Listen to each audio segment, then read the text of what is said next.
ಕೇಸ್ನಲ್ಲಿ ಅರೆಸ್ಟ್ ಆಗಿ ಜೈಲು ಸೇರಿದ್ದ ಆರೋಪಿಗಳಿಗೆ ಹೈಕೋರ್ಟ್ ಬಿಗ್ ರಿಲೀಫ್ ಕೊಟ್ಟಿದೆ.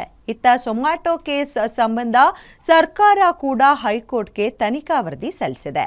ಈ ಬಗ್ಗೆ ಒಂದು ಕಂಪ್ಲೀಟ್ ರಿಪೋರ್ಟ್ ನಿಮ್ಮ ಮುಂದೆ.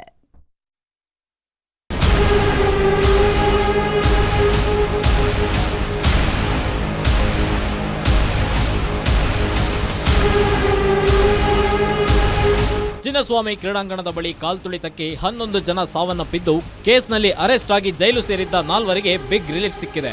ಮಧ್ಯಂತರ ಜಾಮೀನು ನೀಡಿ ಹೈಕೋರ್ಟ್ ಆದೇಶ ನೀಡಿದೆ.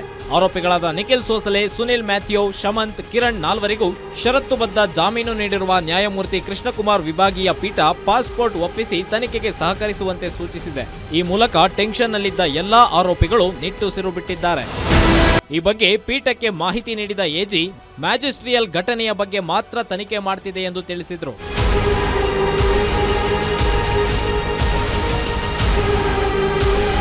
ಇನ್ನು ಇದೇ ವೇಳೆ ವಕೀಲರೊಬ್ಬರ ಮಾಹಿತಿ ಮೇರೆಗೆ ಮೃತರಿಗೆ ನೀಡಿರುವ ಪರಿಹಾರದ ಬಗ್ಗೆ ಹೈಕೋರ್ಟ್ ದ್ವಿಸದಸ್ಯ ಪೀಠ ಎಜಿಗೆ ಪ್ರಶ್ನೆ ಮಾಡಿತ್ತು.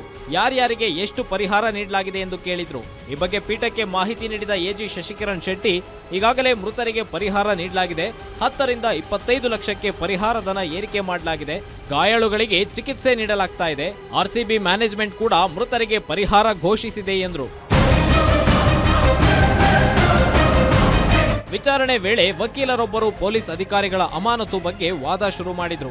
ಅವರ ವಾದ ಆಲಿಸದೆಯೇ ಸರ್ಕಾರ ಅವರನ್ನ ಅಮಾನತು ಮಾಡಿದೆ ಅಂತ ಸರ್ಕಾರದ ವಿರುದ್ಧ ದೂರಿದ್ರು. ವಿಚಾರಣೆ ಮಂಗಳವಾರಕ್ಕೆ ಮುಂದೂಡಿದ್ದು, ಸದ್ಯ ಕನ್ನಡದಲ್ಲಿ ತನಿಖಾ ವರದಿ ಸಲ್ಲಿಕೆ ಮಾಡಿದ್ದು, 2 ದಿನದಲ್ಲಿ ಇಂಗ್ಲಿಷ್ಗೆ ವರದಿ ಟ್ರಾನ್ಸ್ಲೇಟ್ ಮಾಡಿ ಸಲ್ಲಿಸೋದಾಗಿ ಹೈಕೋರ್ಟ್ಗೆ ಎಜಿ ಮಾಹಿತಿ ನೀಡಿದ್ರು. Ajay Gowda, crime bureau, guarantee news.